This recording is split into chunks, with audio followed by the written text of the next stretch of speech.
Yeah, have it got. Cool.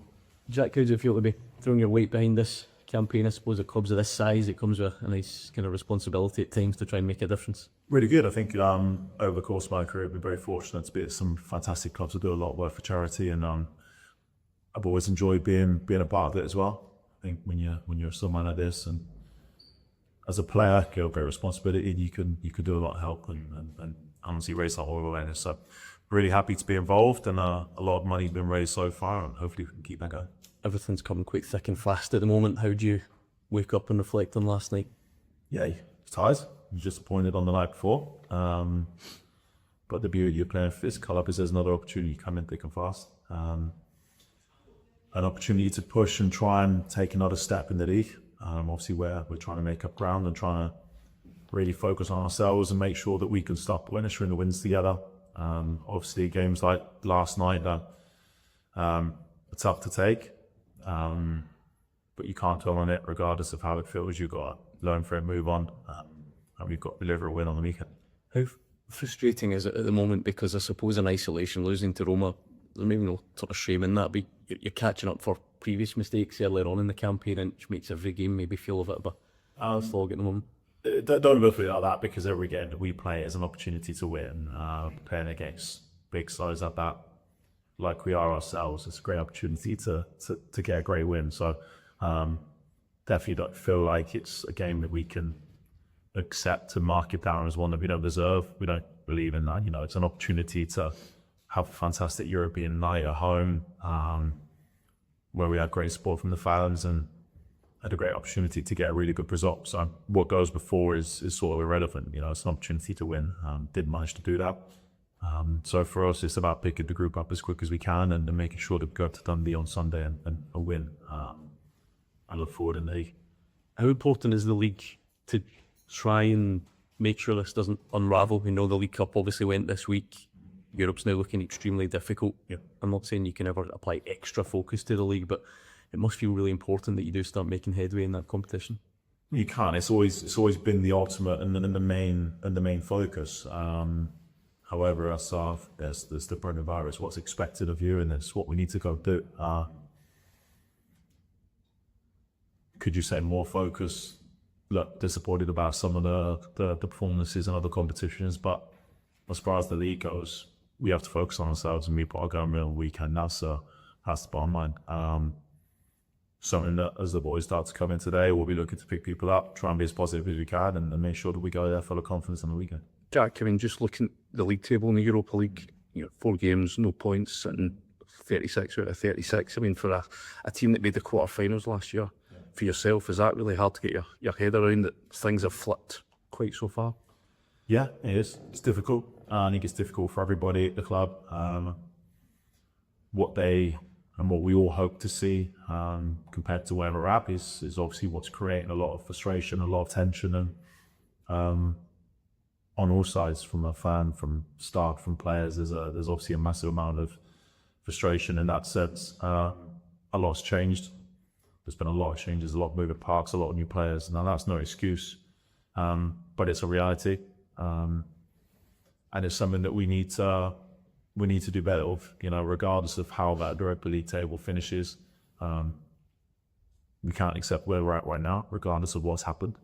So it's something that we need to take personally, and something that we need to do better in the remaining 4 games and see where that takes us. Dwelling on it and putting fuel to the fire of the stats of it and how many we've lost and things like that is, it's only going to bog you down. But what we need to do is focus on the next one, focus on the next game of the league, and when the next European game comes around, it's must win if we want to advance in the competition. Just come back to Sunday last week, you're involved in a pretty high-profile incident just before half-time. Can we just get your take on that incident with Auston Trusty? Did you think it should have been a red card? As I think there's been a lot of opinions on it. At the time, I thought it was late. Was there a massive amount of malice involved? Not necessarily, but was it mistimed as a keeper when you're putting yourself in that position to go and be praised and go to intercept a ball? You'd like to think that you're protected in a sense from things like that. Seeing it afterwards, it was perhaps later than I thought in real time as well. So a difficult one to accept. I think obviously conversations that have been had since, difficult to accept that that's perhaps a precedent that is going to continue if that's a similar situation against any team, regardless of who it is. That there's a little bit disappointing that between all the staff that day from a refereeing side, that's the result that it came to.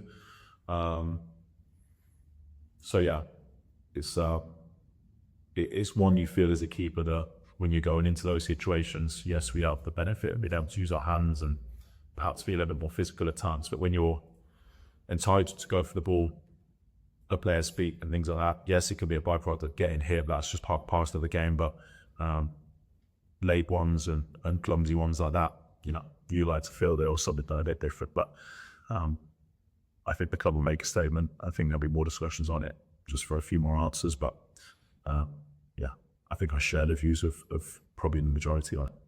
The club has released a statement on Monday night. They've got numerous concerns over some of the refereeing decisions that went against them recently. I'm thinking back to the League Cup final against Celtic with the incident with Václav when he gets pulled in the box and it's not pulled back by VAR. Have you been frustrated with some of the high-profile decisions that have went against your team in recent seasons? Yeah, I think it's I think it's all relative. Do we focus on what sort of directly affects us? Have we been disappointed with some of it? Yeah, I think we have been. All you can ask is that regardless of how it's happened and what decisions were made at the time, the improvements are being made and ultimately the right decisions are going to get made moving forward. I'm not going to sort of put any fuel to that far either, but we play in a competitive league. We play in a league where things can happen. And obviously with the addition of all the assistance that the referees perhaps get nowadays, that we can only hope moving forward and the right decisions get made. This stays as very as we can. I just asked you, Jack, about the atmosphere last night. A lot of, nothing that you guys can control, but a lot of anger directed towards the director's box.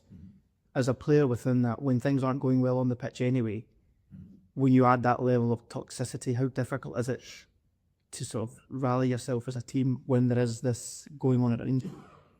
Listen, I think there's a lot of, and toxic is a very harsh word. I think there's, as we've spoke about, the word frustration. I know it's one we've said a lot. There is a lot of that because the fans expect more than what perhaps we've delivered.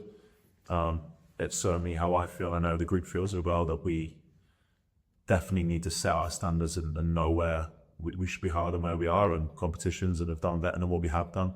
And the fans are entitled to vent their frustration where they feel they go to. It's been directed at us as players, rightly so at times. But this is our route right now, and this is what we need to move forward with. And we've got a really big stretch of games now until January where I believe if we get things moving in the right direction, and as a group we get better and learn some of the lessons that we've had recently, that we can make things a lot more positive than they feel right now.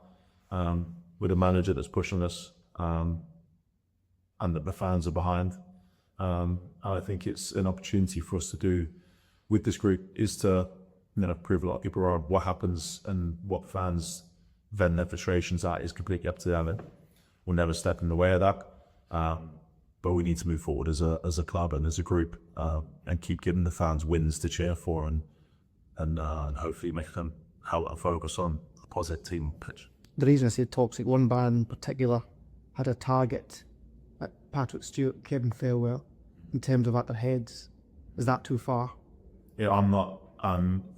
We know that, and we're all aware that banners have been there at different things, and that we've also seen them as tifo as a big part. There's a balance to it. I'm not going to get involved there. The fans pay their hard-earned money to come and watch us, and what they expect to see on the pitch.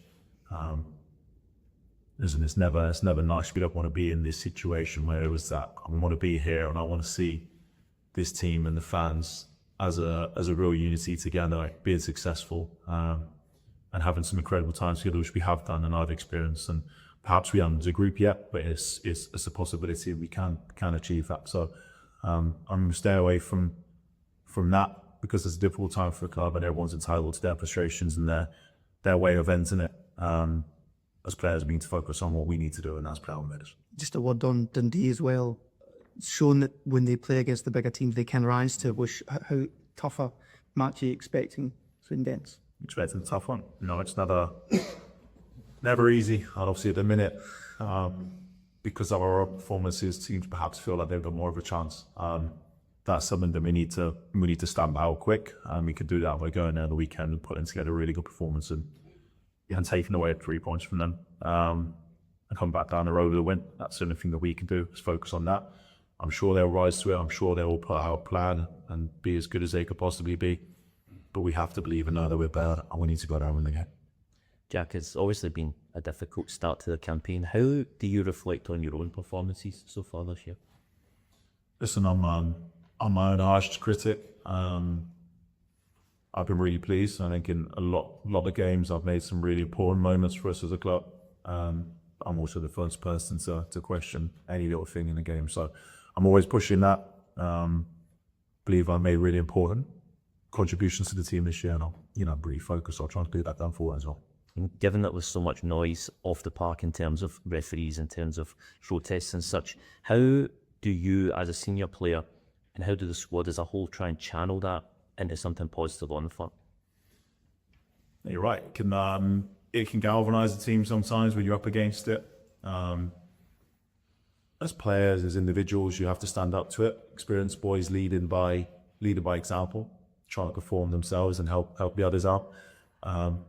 And ultimately around the building here, pick people up today, because I'm sure there'll be a few that are feeling a bit low. But we have to do again. We have to bounce back from that. So that's a responsibility of an experienced player in this group. To process the disappointment of last night. I pick everyone up, be positive. Because there's a game around the corner that we need to win. Fully believe that we will do. So yeah, experienced player, lead by example, pick the lads up that need it today, and go again with an opportunity to play for this club and get 3 wins in a row in the league, and create some positivity in that sense, and kick on after the break. Last couple of minutes. Jack, do you as a group sort of feel right now that you've maybe been written off in a sense by people looking in, even within the Rangers support itself to an extent? And if so, how can you use that maybe to do what you're just saying, pick everyone up and kick on? I think the statement the fans prior to the game yesterday shows that no one's given up on anything, and they haven't given up on their team. That's certainly not how we feel. Your fans don't go to that amount of effort to turn up, and the tifos and the support that you get, they're always behind us and they're going to be there. So as players, that's something amazing to have. But we have to bring it. It's not. It's a difficult time, but it's one where you have an opportunity to stand up. The club's always going to be under the microscope. As players, you're always under the microscope with your performance, with the results. It's about sticking the chest out, getting on with it, and standing up to the challenge and being better. So that's all we can do as a group. That's the message, and that's all the rest of the focus on is us. Jack, with regards to last Sunday, did you speak to Nick Walsh at the end of the game?